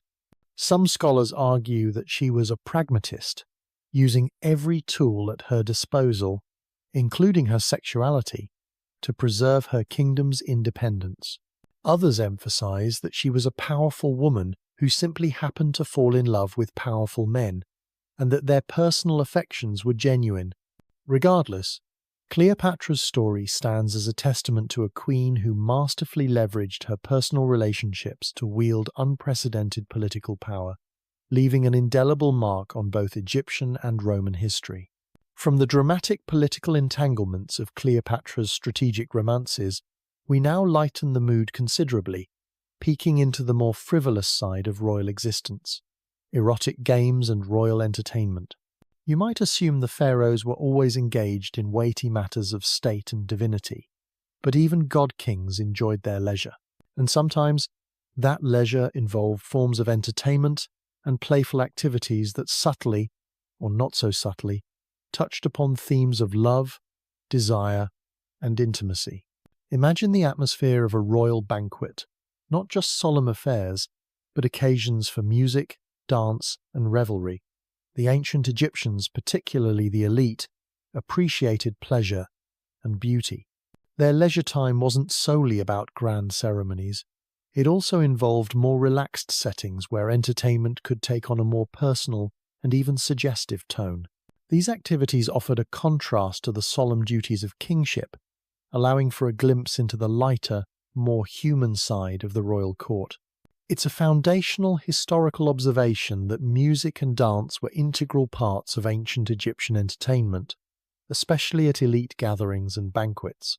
Tomb paintings and reliefs frequently depict scenes of musicians playing harps, lutes, and flutes, accompanied by dancers performing graceful or acrobatic movements. While many dances were purely aesthetic, some gestures and costumes could carry suggestive meanings, particularly in a convivial atmosphere. The fluid movements and revealing attire of female dancers, for example, could certainly contribute to a sensual ambience, part of the overall experience of pleasure for the royal audience. A truly delightful, almost whimsical tidbit involves the discovery of playful artifacts, sometimes described as board games, that might have had romantic or even erotic undertones. While the famous game of sonnet was more serious, representing a journey through the afterlife, other smaller, less formal games might have been played for amusement, perhaps even involving forfeits or challenges that could become flirtatious. We also find small, stylized figurines of dancers or musicians, sometimes depicted in suggestive poses, which might have been used for entertainment or as tokens. Imagine a pharaoh unwinding after a long day of decree-making with a board game that ends in a friendly, flirtatious challenge. It's a very ancient version of Truth or Dare, perhaps with slightly higher stakes if you lost to the king. The specific nature of erotic games within the royal court continues to be a point of careful consideration among scholars. Was it literal explicit play, or was it more about creating a stimulating and pleasurable atmosphere through music, dance, and suggestive imagery? Most interpretations lean towards the latter, emphasizing the enjoyment of beauty, sensuality, and companionship within appropriate social settings, rather than outright licentiousness. However, the presence of love, poetry, and the general appreciation for fertility and pleasure in Egyptian culture certainly suggest that these forms of entertainment were designed to appeal to, and perhaps subtly ignite, the senses. So, even the pharaoh, with all his divine burdens, understood the importance of a good time, a little music, and perhaps a playful game or two to keep life in the palace, well, lively. From the light-hearted realm of royal entertainment, you now delve into a more complex and often debated aspect of ancient Egyptian sexuality, homosexuality in ancient Egypt. You might assume a culture so focused on lineage and procreation would have rigidly defined sexual norms, but the evidence, though subtle and open to various interpretations, suggests a more nuanced reality where same-sex relationships may have existed, particularly within elite circles. This isn't about imposing modern labels, but about exploring the hints and whispers left behind in art, texts, and tombs that challenge our preconceived notions of ancient life. Imagine a society where every aspect of existence was geared towards continuity, the endless cycle of the Nile, the rebirth in the afterlife, the unbroken line of pharaohs. In such a context, procreation was paramount, yet human desire, as always, found its own paths. The lack of explicit condemnation for same-sex acts, unlike in some other ancient cultures, hints at a degree of tolerance, or at least discretion, for relationships that didn't directly serve the purpose of generating heirs. The focus was on outward appearance and the fulfillment of societal duties, often leaving private lives less scrutinized, especially for those in powerful positions. One of the most frequently cited pieces of evidence, a compelling historical artifact, is the tomb of Niankhnum and Khnumhotep from the 5th dynasty, dating back to around 2400 BCE. These two men served as royal manicurists and overseers of the pharaoh's barbers. Their tomb depicts them in an intimate embrace, nose to nose, a pose typically reserved for married couples in ancient Egyptian art. They are even shown holding hands, and their names are frequently inscribed together, often with titles implying a shared life or destiny. While some scholars interpret this as merely a strong fraternal or professional bond, many others consider it the clearest archaeological indication of a romantic or sexual relationship between two men in ancient Egypt. It's like finding the ancient equivalent of a couple's portrait, but one that's been subtly hinting at a deeper connection for thousands of years. Imagine the surprise of the excavators. This particular case sparks a lively academic debate. Was this a portrayal of homosexuality as we understand it today, or simply an exceptionally close platonic bond between two individuals who chose to be buried together? The absence of explicit terminology for homosexuality in ancient Egyptian texts makes definitive conclusions challenging. However, the unique visual representation in their tomb stands out against countless other tomb reliefs, suggesting something extraordinary and deeply personal. It highlights that while the primary societal goal was always procreation, there was likely room for diverse forms of love and companionship, especially among those of higher status who might have been less constrained by conventional expectations. You don't often see such intimate depictions of male friends, even in many modern cultures. Another, more subtle indication comes from ancient Egyptian literature. Some interpretations of love poetry, particularly those discussing desires and affections without explicit gender markers, have led certain researchers to suggest they could potentially encompass same-sex attraction. For instance, some poems describe the beauty of the beloved in ways that transcend gender-specific traits, allowing for broader interpretations of attraction. While not conclusive proof, these literary ambiguities hint at a world where emotions might have transcended strict societal norms in private expression. We also need to consider the unique status of a pharaoh. As a divine being, he might have been perceived as being above certain societal conventions, potentially allowing for more personal freedom in his intimate relationships. How intriguing to imagine a god-king whose personal life might have quietly defied expectations. Ultimately, the consensus among many Egyptologists is that while same-sex relations were likely present, they were perhaps not openly celebrated due to the overwhelming emphasis on procreation for family and the afterlife. The evidence, though sparse, does suggest that such relationships were not necessarily condemned with the same fervor as in some later cultures. It wasn't about public morality plays. It was about ensuring the continuity of the royal line and the stability of Egypt. So, while you won't find parades or explicit treatises on the matter, the subtle hints in their art and the very specific depictions, like that of Niankhnum and Khnumhotep, continue to invite us to consider a more complex and inclusive view of love and desire in the land of the pharaohs. The ancient Egyptians, it seems, always had a knack for keeping us guessing, even in their most personal moments. From the intricate social dynamics of same-sex relationships, your journey now flows seamlessly into the very heart and lifeblood of ancient Egyptian civilization, the Nile's symbolism, lifeblood and lust. You see, for the ancient Egyptians, the Nile River wasn't merely a geographical feature. It was a living deity, the primordial source of their existence, and its annual, miraculous flood was the very pulse that sustained their civilization. This profound connection meant that the river's fertile power became inextricably linked with their understanding of human sexuality and procreation, especially concerning the pharaoh. Imagine living in a land where your entire survival, year after year, hinged on the predictable, rhythmic swelling of a single river. The annual inundation depositing rich, black silt across the arid land was quite literally the difference between abundant life and devastating famine. This cyclical renewal of the earth, its miraculous revitalization, became a powerful metaphor for regeneration and fertility in human life.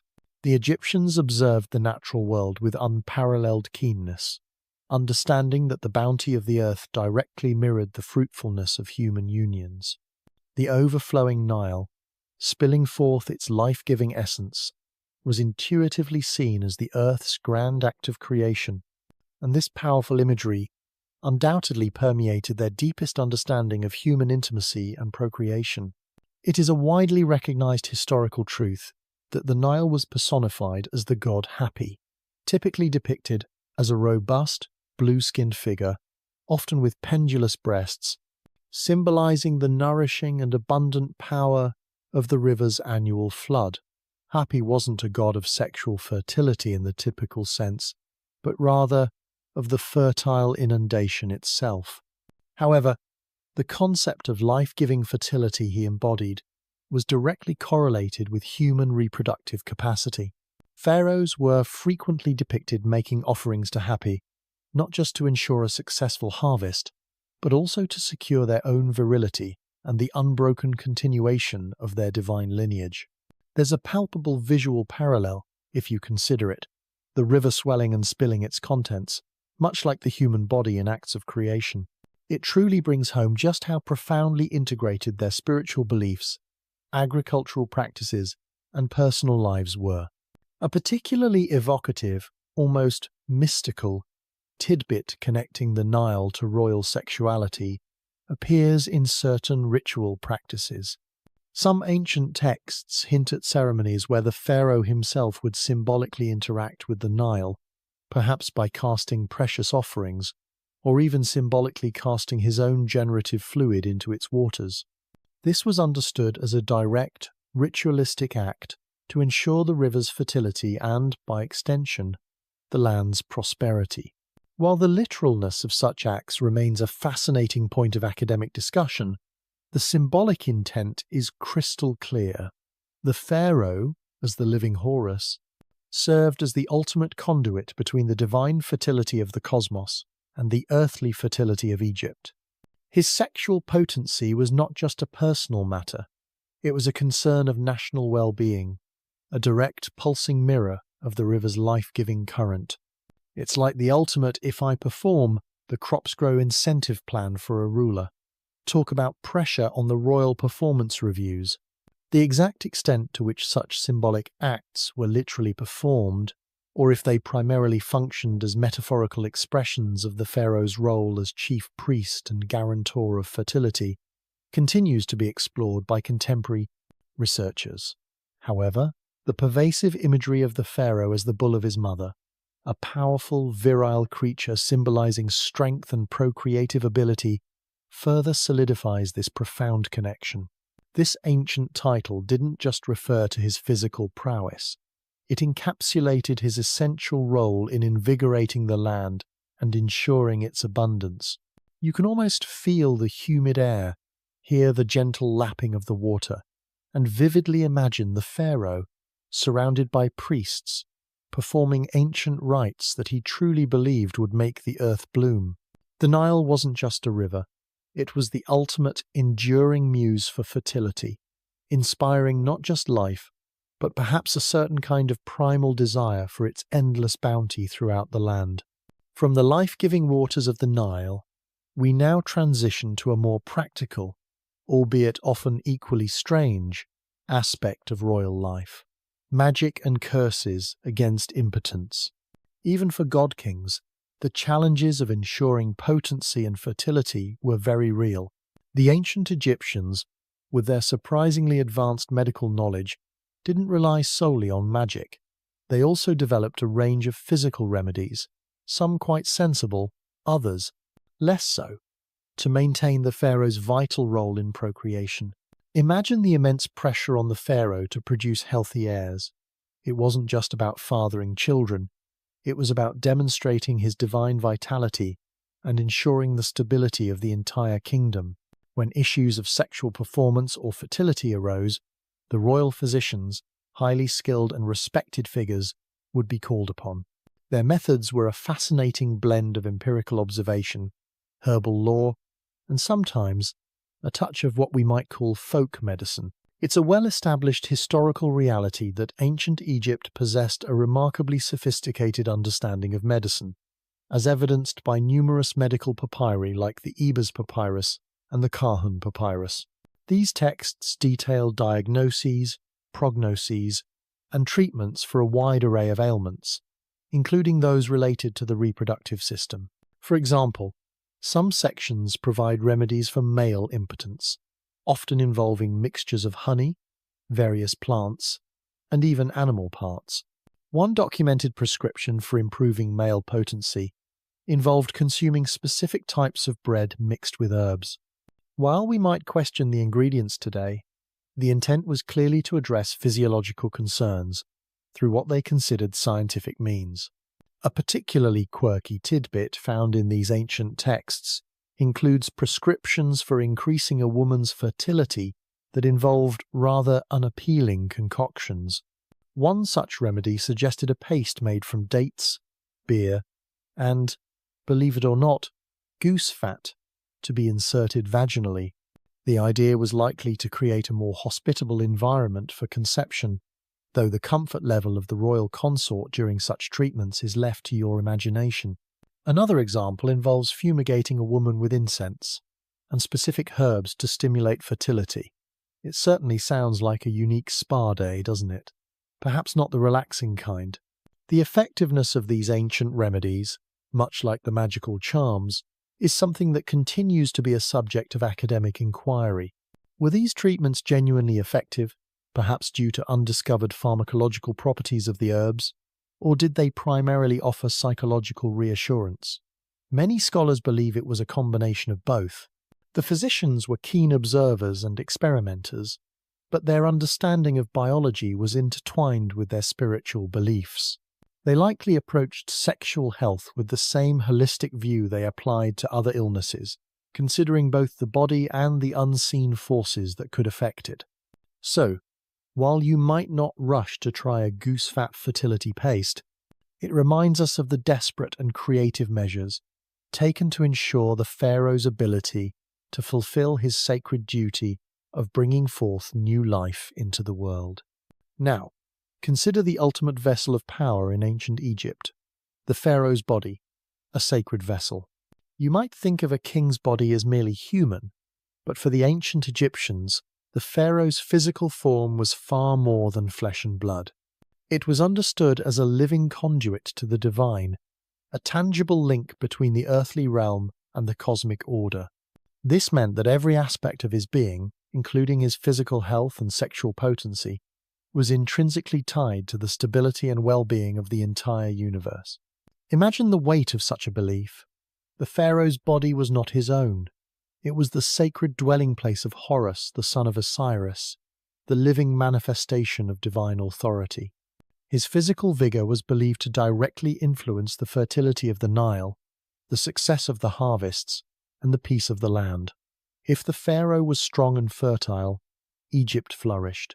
If he showed signs of weakness, it could be interpreted as a bad omen, potentially leading to anxiety within the court and among the populace. This belief placed immense spiritual and practical pressure on the pharaoh to maintain an image of perfect, unwavering vitality. It's like being the CEO of the cosmos, where your personal fitness report directly impacts the global economy. No pressure, right? It is a core historical principle of ancient Egyptian kingship that the pharaoh was deified in life as well as in death. He was considered a living god, and thus his physical health was a matter of cosmic importance.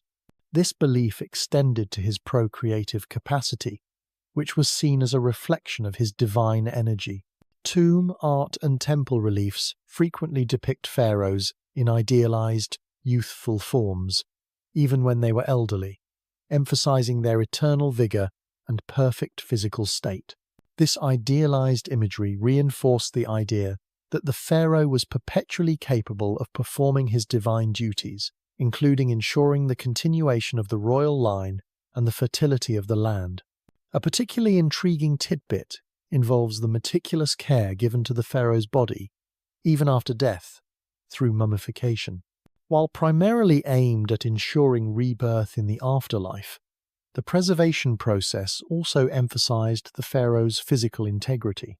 Some scholars suggest that the careful embalming of the reproductive organs was not just about general preservation, but a subtle nod to the continuation of the pharaoh's generative power, even in the spiritual realm.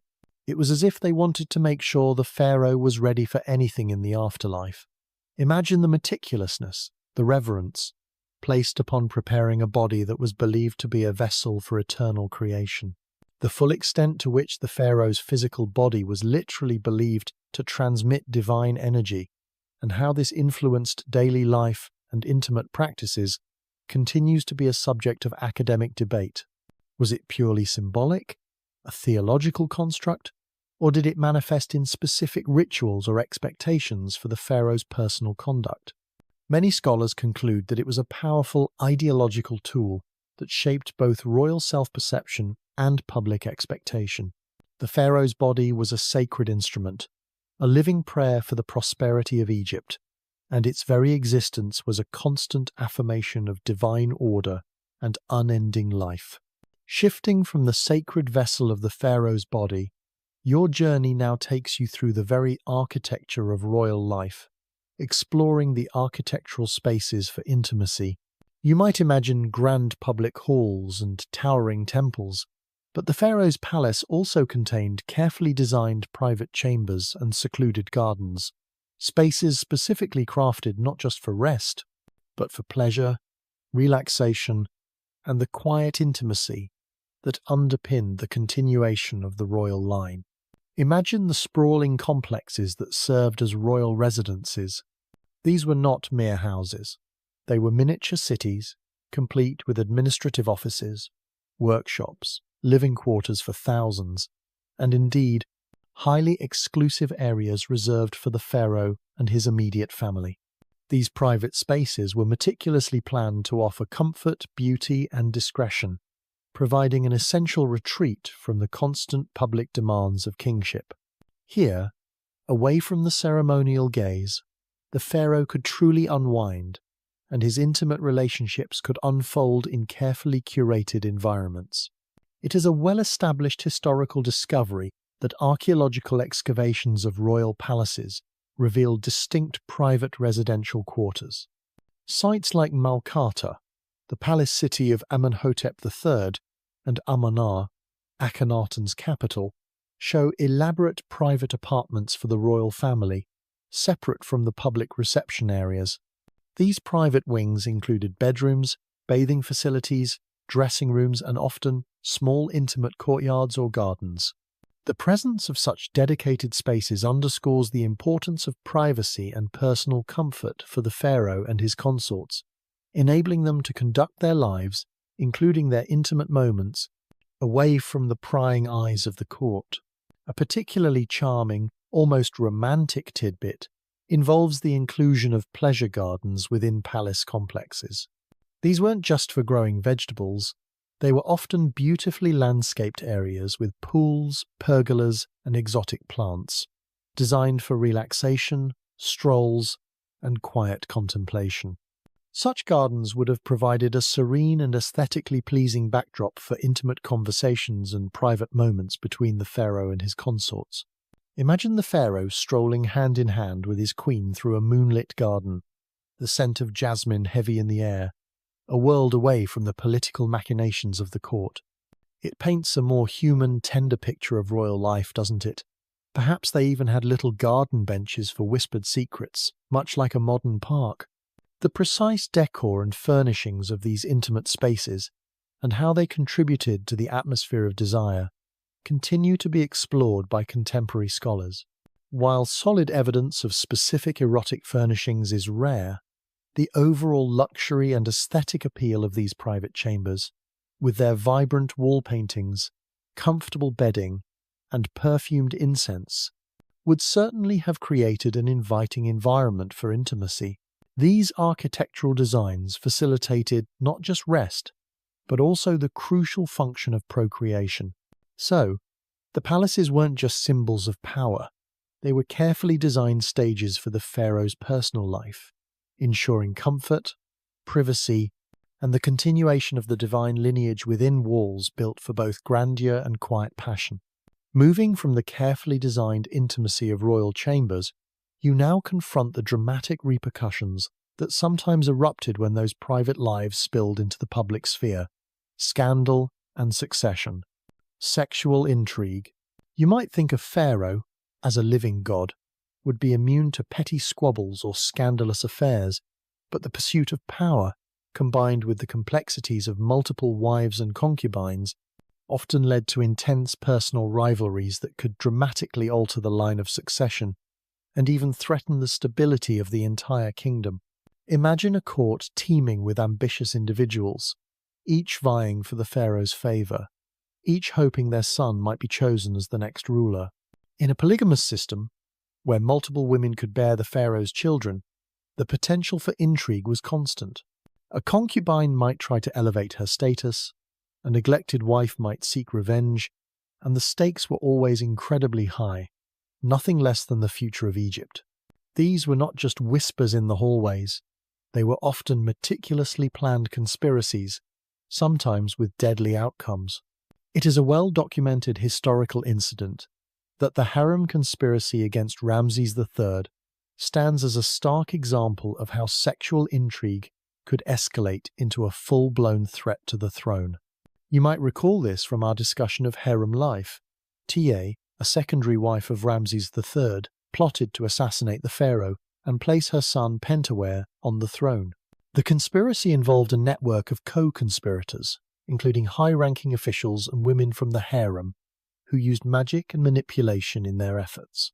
While the plot ultimately failed, its discovery and the subsequent trials, meticulously recorded in the judicial papyrus of Turin, reveal the very real dangers posed by personal ambitions within the royal household. It's like a real-life, ancient Egyptian Game of Thrones, but with actual historical documents proving the plots. A particularly chilling and somewhat grim tidbit from this very conspiracy involves the fate of Pentara. The papyrus records that he was given the option to take his own life, a form of honourable execution for a royal figure. This detail underscores the severe consequences of engaging in such high-stakes intrigue.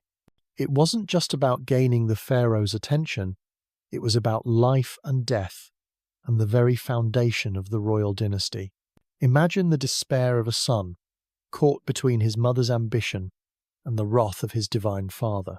The profound impact of these personal dramas on dynastic stability is a subject that continues to be closely examined by scholars. How often did such intrigues occur, and how frequently did they succeed in altering the course of succession? While the Ramses III plot is the most comprehensively documented, other fragmented evidence hints at similar power struggles throughout Egyptian history. These incidents remind us that despite the divine aura surrounding the pharaoh, his world was still deeply human, susceptible to passions, jealousies, and the relentless pursuit of power, often played out in the most intimate corners of the palace. So, while the pharaoh's bedroom was meant for procreation and pleasure, it could also become a dangerous arena where love, lust, and ambition intertwined with deadly consequences for the future of Egypt. Having explored the dramatic interplay of intrigue and succession, we now turn to a more profound, almost existential, aspect of ancient Egyptian belief: the weighing of the heart and sexual sins. You might think of the afterlife as a peaceful reward, but for the ancient Egyptians, entry into the field of reeds, their paradise depended on a rigorous judgment of one's earthly life, where even one's moral conduct, including certain sexual behaviors, could tip the scales towards eternal bliss or eternal damnation. Imagine standing before a divine tribunal, your heart placed on a scale against the feather of Maat, the goddess of truth and cosmic order. This was the pivotal moment of judgment, where every action, every thought, every intimate decision of your life was assessed. For the ancient Egyptians, morality was not just about abstract principles. It was about maintaining marked balance and harmony of the universe. Violations of this cosmic order, including certain transgressions in one's personal life, could have dire consequences for the soul's journey. It's a foundational historical truth that the weighing of the heart ceremony was central to the ancient Egyptian concept of the afterlife. Depicted vividly in texts like the Book of the Dead, this scene shows the deceased's heart being weighed by Anubis against Maat feather, while Thoth records the verdict in Amit, the devourer of the dead, stands ready to consume the souls of the unworthy. While the Book of the Dead presents a long list of negative confessions, declarations of innocence, I have not stolen, I have not killed, some of these implicitly touched upon sexual morality. For example, declarations like, I have not defiled the wife of a man, or I have not had sexual relations with a boy, in contexts where this was considered taboo, clearly indicate that certain sexual acts were indeed considered moral, transgressions that could impact one's judgment. A particularly intriguing and sometimes debated tidbit involves the specific nature of what constituted a sexual sin. Unlike some later Abrahamic religions with explicit commandments, ancient Egyptian morality was more pragmatic and focused on maintaining social order and cosmic harmony. Sexual acts that disrupted family structures, violated property rights, like adultery with a married person, or were otherwise disorderly could be viewed negatively. However, there wasn't a blanket condemnation of all non-procreative sexual acts. The emphasis was on maintaining balance and preventing chaos, both within society and within the cosmic order. It's like their version of a cosmic credit score, where your personal choices contributed to your eternal rating. The precise weight given to sexual transgressions during the heart-weighing process continues to be an area of academic discussion. Were these sins considered as severe as murder or theft, or were they viewed as lesser infractions? Many scholars emphasize that the judgment was holistic, evaluating the entire life of the deceased against the principles of Maat. The specific declarations in the Book of the Dead concerning sexual fidelity and appropriate conduct highlight that personal relationships and intimate ethics were indeed part of the moral framework by which Egyptians sought to achieve eternal bliss. So, even in the most private moments, the ancient Egyptian was acutely aware that their actions carried weight not just for their earthly reputation, but for their very soul's survival in the vast, mysterious journey to the field of reeds. Leaving the solemn judgment of the afterlife, you now step back into our own time, reflecting on modern interpretations and misconceptions. You might find that our understanding of ancient Egyptian sexual practices is heavily influenced by our own cultural biases, leading to both fascinating insights and persistent misunderstandings. What we think we know is often a blend of archaeological evidence, ancient texts, and the filters of modern morality and sensationalism.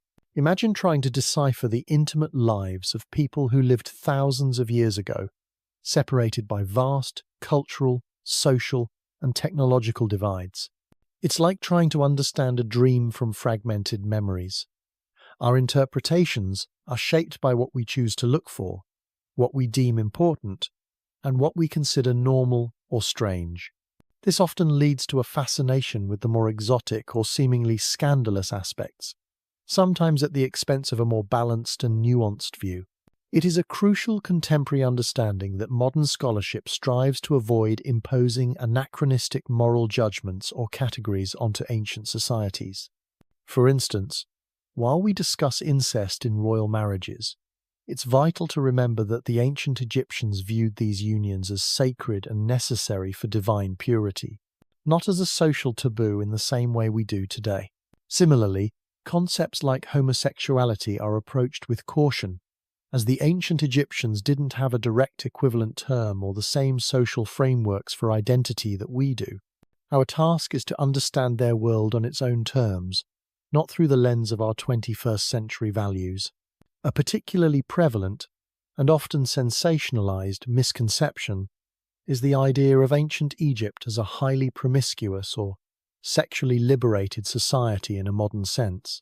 While their art could be frank about fertility and their literature included love poetry, this shouldn't be equated with a society where sexual encounters were unregulated or devoid of social norms. The focus on procreation, lineage, and social order was paramount. For example, while temple prostitution might be hinted at, it wasn't a widespread celebrated societal norm. The common perception of overly eroticized Egyptian queens, often fueled by Hollywood portrayals like that of Cleopatra, often overshadows their profound political acumen and strategic brilliance. It's like judging an entire culture based on a single, highly dramatized movie scene. Oh, so all Romans were like Russell Crowe in Gladiator? Not quite. The constant tension between sensationalism and academic rigor is an area that continues to engage contemporary scholars. How do we present these intriguing aspects of ancient life without falling into the trap of oversimplification or outright misrepresentation? Many researchers emphasize the need for careful contextualization, explaining the unique belief systems and social structures that underpinned seemingly strange practices. The challenge lies in balancing the inherent human fascination with intimacy and the duty to accurately portray a complex, ancient civilization. So, as you reflect on the pharaohs' sexual lives, remember that what we perceive as strange was often deeply meaningful and rational within their own worldview, and our interpretations are always a reflection of both their past and our present. As our journey through the intimate lives of the pharaohs draws to a close, we arrive at our final reflection, conclusion, legacy of desire and divinity. You've traversed through a world where the lines between the sacred and the sensual were not merely blurred, but often completely intertwined. The pharaohs' sexual practices, from divine incest to ritualistic fertility rites, from the political gambits of the harem to the intimate expressions in art, reveal a profound and unique understanding of desire, power, and the very essence of life itself. Imagine encapsulating millennia of complex beliefs and practices into a single, coherent understanding. What stands out most prominently is the unwavering conviction that the pharaoh, as a living god, was the vital link between the heavens and the earth. His body was a sacred vessel, his virility a guarantee of the Nile's flood and Egypt's prosperity. This wasn't just abstract theology. It translated into tangible customs, rituals, and expectations that permeated every aspect of royal life, even its most private corners. The act of procreation, therefore, was never just a personal matter. It was a cosmic imperative. It is a profound overarching theme that ancient Egyptian sexuality, particularly royal sexuality, was fundamentally linked to regeneration and the maintenance of ma'at, cosmic order. Whether through the symbolic union with gods, the necessity of producing heirs, or the hope for continued vitality in the afterlife, every aspect of intimacy revolved around the idea of endless renewal. This perspective differs significantly from many modern or other ancient cultures where sexual practices might be viewed purely for pleasure, social bonding, or moralistic judgment. For the Egyptians, it was about sustaining the very fabric of existence, a continuous act of creation mirroring the gods themselves. A truly striking and enduring tidbit is how deeply this emphasis on fertility permeated their entire artistic and religious output. From the erect phalluses of Min and Osiris symbolizing generative power, to the protective amulets of Bees and Taweret guarding childbirth, the visual and spiritual landscape of Egypt constantly celebrated life-giving force. Even the seemingly mundane, like the annual Nile flood, became potent metaphors for the pharaoh's own potency and the nation's well-being. It's a culture that truly understood the raw, fundamental power of creation, celebrating it openly and unapologetically. The enduring legacy of the pharaoh's intimate world continues to fascinate and challenge us, while some practices, like royal incest, remain unsettling to modern sensibilities. Understanding them within their cultural and religious context provides invaluable insight into a civilization that conceived of its rulers as both divine beings and very human individuals, burdened by extraordinary responsibilities. The strangeness we perceive is often a window into a worldview where magic, religion, politics, and personal life were inextricably intertwined. The anxieties and fears surrounding Roman marriage, which focused on a significant turning point in a Roman woman's life filled with both hope and uncertainty, provide an interesting contrast to the ancient Egyptian view where both parents shared the responsibility of raising children and marriages were arranged by both families. Similarly, Mongol women, who owned property and sometimes fought in battle, offer another point of comparison regarding female agency in ancient societies. So, as we close this exploration, we're left not just with tales of peculiar practices, but with a deeper appreciation for the complex interplay of power, spirituality, and human desire in the land of the pharaohs. Their intimate lives were as monumental and mysterious as the pyramids they built, forever a testament to a unique civilization that saw desire as a divine force, essential for the perpetuation of both king and cosmos.